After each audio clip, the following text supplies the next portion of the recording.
Maraming salamat, ma'am.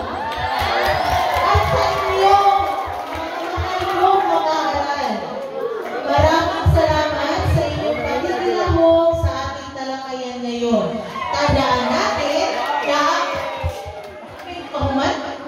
Tandaan natin na ang patakaran na buo ay hindi lamang mga dokumento.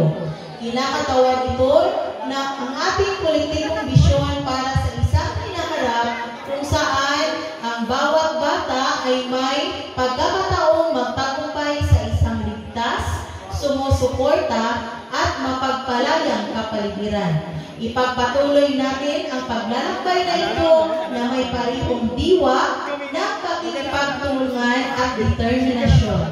Maraming salamat at magandang araw sa inyo lahat. Thank you, Ma'am. Buwan ng wika, Tagalog din siya. So, maulang na dahil kuwan eh. So now,